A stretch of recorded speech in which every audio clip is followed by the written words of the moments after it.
नमस्कार, आप देख रहे हैं संस्कार न्यूज़ और हमारे साथ इस समय हैं जनता कांग्रेस के कद्दावर नेता, भिलाई के जाने-माने एक पहचान है, ज़हीर खान जी।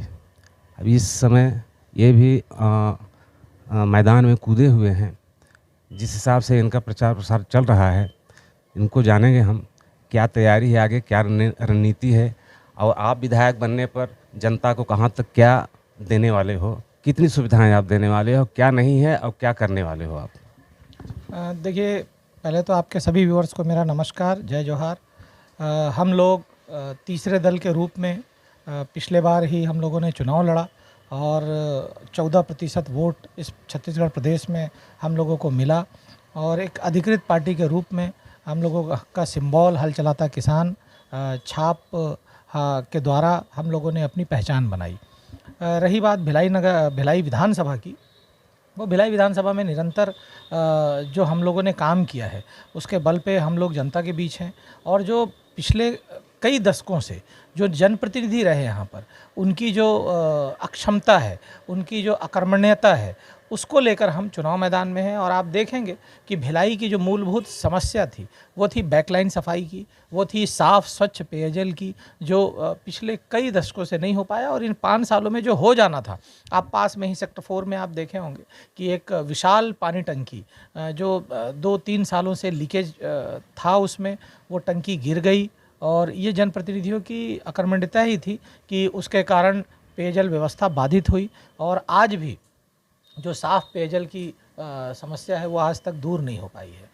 तो इन सभी चीज़ों को हमको दूर करने की आवश्यकता है और साथ ही आप देखेंगे कि भिलाई जो शिक्षाधानी थी, उस भिलाई को सट्टाधानी, उस भिलाई को अवैध कारोबार का अड्डा बनाने का जो इन 5 सालों में जो काम हुआ, वो छत्तीसगढ़ में खासकर भिलाई की संस्कृति से मेल नहीं खाता।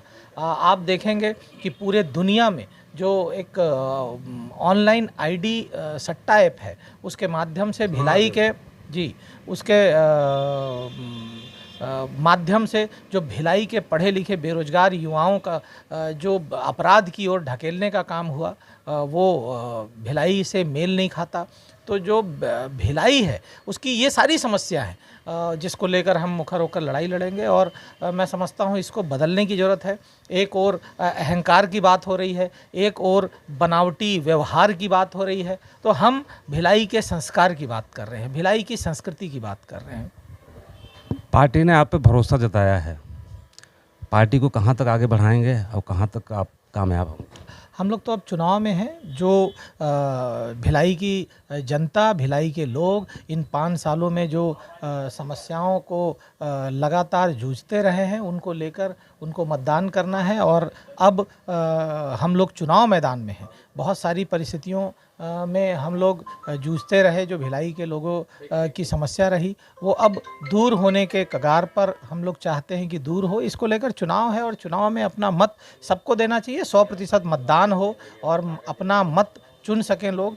इसको लेकर हम लोगों का आह्वान है कि ज़्यादा से ज़्यादा मतदान करें। अभी भिलाई नगर की जनता को क्या संदेश देना चाहेंगे आप? नगर की जनता बहुत समझदार है।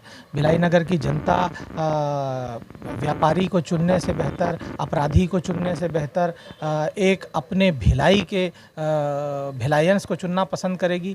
मैं जानता हूं कि भाजपा और कांग्रेस के जो दोनों ही प्रत्याशी हैं वो भिलायंस नहीं हैं, उनकी पैदाइश भिलाई में नहीं हुई और मैं ऐसा एक प्रत्याशी हूं जिसकी पैदाइश भी भिलाई में हुई, जो पैदा भी भिलाई में हुआ, भिलाई में रहा, भिलाई के स्कूलों में पढ़ा और भिलाई में ही अपनी कर्मभूमि और जन्मभूमि दोनों हमने अपना बिताया है।